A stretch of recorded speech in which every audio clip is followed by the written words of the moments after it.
KPCC അധ്യക്ഷനെ ലക്ഷ്യമിട്ട് കോൺഗ്രസിൽ വീണ്ടും കലാപക്കൊടി. എം.കെ. രാഘവന് പിന്തുണയുമായി എത്തിയ കെ മുരളീധരൻ എം.പി വിമർശനങ്ങൾ അച്ചടക്ക ലംഘനമല്ലെന്നും തനിക്കും നേതൃത്വത്തോട് വിയോജിപ്പുണ്ടെന്നും പരസ്യമാക്കി. എന്നാൽ പൊതുവേദിയിലെ വിമർശനങ്ങൾ ശരിയായില്ലെന്നായിരുന്നു കെ.സി. വേണുഗോപാലിന്റെ പ്രതികരണം. ആരും ഒന്നും പറയാൻ തയ്യാറില്ല. രാജാവ് നഗ്നനാണെന്ന് പറയാൻ ആരും തയ്യാറില്ല. പറഞ്ഞ സ്ഥാനമാനങ്ങൾ നഷ്ടപ്പെടുമെന്നുള്ളത് വലിയ പ്രശ്നമായി ഇത് മാറിയിരിക്കുകയാണ്. സ്ഥാനം വേണമെങ്കിൽ മാനം വേണമെങ്കിൽ ഒന്നും മിണ്ടാതിരിക്കുക എന്ന രീതിയിലാണ് ഇന്നത്തെ പ്രത്യേകിച്ച് കോൺഗ്രസ് പാർട്ടിക്ക് സാഹചര്യം പറയേണ്ടി വരുന്ന ദുഃഖമുണ്ട്. കോൺഗ്രസിൽ സ്ഥാനമാനങ്ങൾ ലഭിക്കാൻ മിണ്ടാതിരിക്കണമെന്ന എം.കെ. രാഘവൻ എം.പിയുടെ വിമർശനം ഒറ്റപ്പെട്ടതല്ലെന്ന് തെളിയിക്കുന്നു കെ മുരളീധരൻ എം.പിയുടെ തുറന്ന പിന്തുണ. പ്ലീനറി സമ്മേളനത്തിലും സമാനമായി വിമർശനം ഉയർന്നെന്നും രാഘവന്റെ പ്രസംഗം പാർട്ടി വേദിയിൽ തന്നെയാണെന്നും കെ മുരളീധരൻ. അനർഹർ നോമിനേഷനിലൂടെ കടന്നുകയറുന്നുവെന്നും പരസ്പരം ചർച്ച നടക്കുന്നില്ലെന്നും കെ മുരളീധരൻ കുറ്റപ്പെടുത്തി.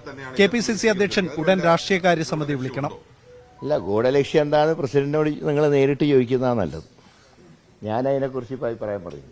അത് മൊത്തത്തിൽ പല സംശയങ്ങളും ഉണ്ട് പല പ്രവർത്തകർക്കും.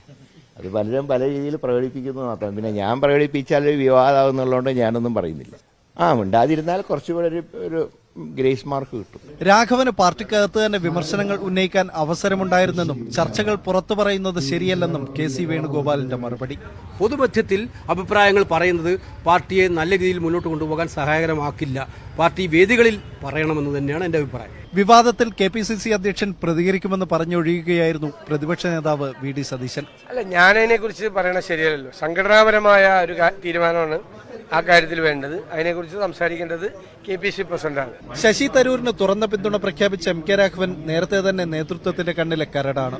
എം.കെ. രാഘവന്റെ പരാമർശങ്ങൾ അനവസരത്തിലാണെന്നും നേതൃത്വത്തെ അപകീർത്തിപ്പെടുത്തുന്നതാണെന്നുമാണ് ഡി.സി.സി. അധ്യക്ഷൻ നൽകിയ റിപ്പോർട്ടിന്റെ ഉള്ളടക്കം. പക്ഷേ നടപടിയുണ്ടായാൽ എം.കെ. രാഘവൻ ഒറ്റയ്ക്കാകില്ലെന്ന സൂചന കെ മുരളീധരന്റെ പ്രതികരണത്തിൽ ഉണ്ട്. ന്യൂസ് 18 കോഴിക്കോട്. കേരളത്തിൽ ബി.ജെ.പി. അധികാരത്തിൽ വരുമെന്ന് പ്രധാനമന്ത്രി നരേന്ദ്രമോദിയുടെ പ്രസ്താവനയ്ക്കെതിരെ നേതാക്കൾ. ആ പൂതി മനസ്സിൽ വെച്ചാൽ മതിയെന്നും കേരളത്തെ മോദിക്ക് അറിയില്ലെന്നും കെ.സി. വേണുഗോപാൽ പറഞ്ഞു. പണാധിപത്യത്തിലേക്ക് നയിക്കുന്ന ബി.ജെ.പിയുടെ ഏറെക്കാലത്തെ മോഹമാണിതെന്ന് സിപിഎം സംസ്ഥാന സെക്രട്ടറി എം.വി. ഗോവിന്ദനും പ്രതികരിച്ചു. इसलिए मुझे विश्वास है कि आने वाले वर्षों में भी जैसे नागालैंड में हुआ है, जैसे मेघालय में हुआ है, जैसे गोवा में होता रहा है, केरला में भी भाजपा गठबंधन की सरकार बनेगी. കേരളം പിടിക്കുമെന്ന് പ്രധാനമന്ത്രി നരേന്ദ്രമോദിയുടെ പ്രസ്താവനയ്ക്കെതിരെ ശക്തമായ പ്രതികരണമാണ് ഉയരുന്നത്. ലോക്സഭാ തെരഞ്ഞെടുപ്പിൽ ബി.ജെ.പിക്ക് ഒറ്റ സീറ്റ് പോലും കിട്ടാൻ പോകുന്നില്ലെന്ന് AICC. General secretary K C. Venugopal പറഞ്ഞു. ആ പൂതി അങ്ങ് മനസ്സിൽ വെച്ചാൽ മതി. കേരളത്തെ മോഡി ഇതുവരെ മനസ്സിലാക്കിയിട്ടില്ല. അതിന്റെ ലക്ഷണമാണ് അത് അദ്ദേഹം ഇനിയും മനസ്സിലാക്കാൻ പോകുന്നേ ഉള്ളൂ. ഇവിടെ 0 സീറ്റായിരിക്കും കേരളത്തിൽ ബി.ജെ.പിക്ക് പാർലമെന്റിൽ കിട്ടാൻ വേണ്ടി പോകുന്നത്. ഞാൻ വെല്ലുവിളിച്ച് പറയാണ്. കേരളം പിടിക്കുമെന്ന് ബി.ജെ.പിയും മോദിയും പറയാൻ തുടങ്ങിയിട്ട് കുറെ കാലമായെന്ന് സിപിഎം സംസ്ഥാന സെക്രട്ടറി എം.വി. ഗോവിന്ദൻ. ബി.ജെ.പി. പണാധിപത്യത്തിലേക്കാണ് രാജ്യത്തെ നയിക്കുന്നതെന്നും ഗോവിന്ദൻ പറഞ്ഞു. ഇത് പറയാൻ തുടങ്ങിയത് കുറെ വർഷമായി. അടുത്തത് കേരളമാണെന്നാണ് അന്ന് പറഞ്ഞത്.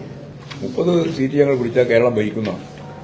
എങ്ങനെയാ ഭരിക്കുക എന്നുള്ളതിനെ സംബന്ധിച്ച് അത് ഗോവ മോഡലായി. രാഷ്ട്രീയ നേതാക്കൾ അവരുടെ ആഗ്രഹം പറയുക സ്വാഭാവികമാണെന്നായിരുന്നു വെള്ളാപ്പള്ളി നടേശന്റെ പ്രതികരണം. തെരഞ്ഞെടുപ്പ് കഴിഞ്ഞ് ഫലം വരുന്നതുവരെ ഓരോ പാർട്ടികളും അവരുടേതായ ആഗ്രഹങ്ങൾ പറയുക സ്വാഭാവികമാണ്. അതിന് നമ്മൾ എതിർത്തിട്ട് കാര്യമില്ല. News desk, news 18.